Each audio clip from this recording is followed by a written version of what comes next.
Falando em LGPD, quais são as principais figuras da lei? Bom, as figuras principais são, de um lado, o titular de dados, que somos nós, pessoas físicas, pessoas que devem ter os seus dados pessoais protegidos, tá? E de outro lado, nós temos os agentes de tratamento, que se subdividem em controlador, operador e suboperador, tá? Quando a gente fala de proteção de dados pessoais, nós estamos falando de dados como RG, CPF, nome, endereço, que são dados coletados em qualquer cadastro que você faça, seja para emissão da nota fiscal, para recebimento de um bônus, de um desconto, ou mesmo para receber um e-book pela internet, enfim, são muitos dados. Mas existem outros também que são protegidos, que são informações que podem te identificar, como por exemplo o IP da sua máquina, o IP do seu telefone. São informações que a gente às vezes nem imagina que são coletadas quando a gente acessa um site, um aplicativo, mas tudo isso pode nos identificar, tá? Então, dado pessoal é aquele que identifica alguém, como um CPF, por exemplo, mas também o IP de uma máquina, ou até mesmo as suas preferências de site. Isso é algo que, junto com outras informações, pode vir a te identificar.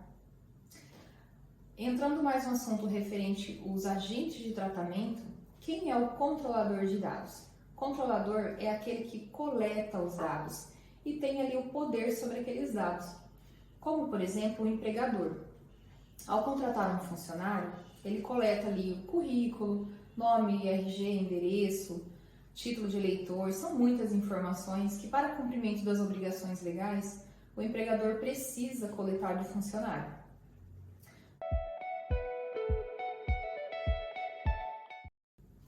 Ocorre que a empresa nem sempre ela tem um setor específico ali dentro para fazer a contabilidade. Por este motivo, ela contrata um escritório, um terceiro para fazer sua contabilidade.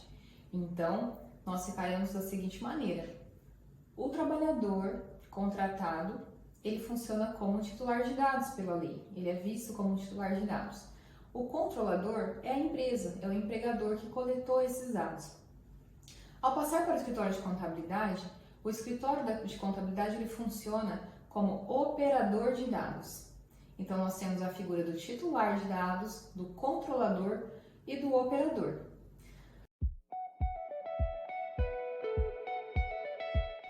Esse escritório ele vai funcionar como um operador de dados. Para a lei, ele figura como operador, tá? Mas, muitas vezes, é possível que ele contrate uma outra pessoa para auxiliá-lo. Por exemplo, ali um técnico contábil, um perito. E aí essa outra pessoa, ela vai atuar como suboperador.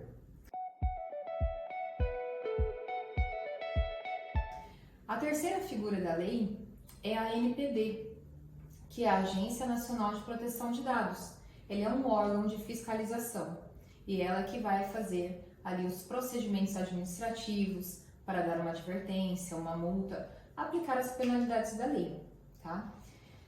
A Agência Nacional de Proteção de Dados, ela cria também regulamentos, guias orientativos, como por exemplo, a figura do suboperador, ela não está descrita na lei, mas ela está no guia orientativo da ANPD. A quarta figura da lei é a pessoa do encarregado de dados. Ele é o responsável dentro da empresa ou do órgão público por atender as demandas dos titulares de dados e da Agência Nacional de Proteção de Dados. O encarregado ele pode ser uma pessoa física ou jurídica, pode ser um funcionário interno dentro da empresa ou um prestador de serviços, um terceiro, que nós chamamos de ex-service. O artigo 41 da Lei Geral de Proteção de Dados, ele diz que todo agente de tratamento deve indicar um encarregado. No entanto, agora em 2022, a Resolução 02 da ANPD regulamentou que os agentes de pequeno porte não serão obrigados a indicar um encarregado. No entanto, caso ele venha a indicar, será considerado boas práticas. Porém, ele pode não indicar um encarregado de dados, mas ele deverá disponibilizar um canal para que as pessoas possam entrar em contato, tanto os titulares de dados quanto a NPD.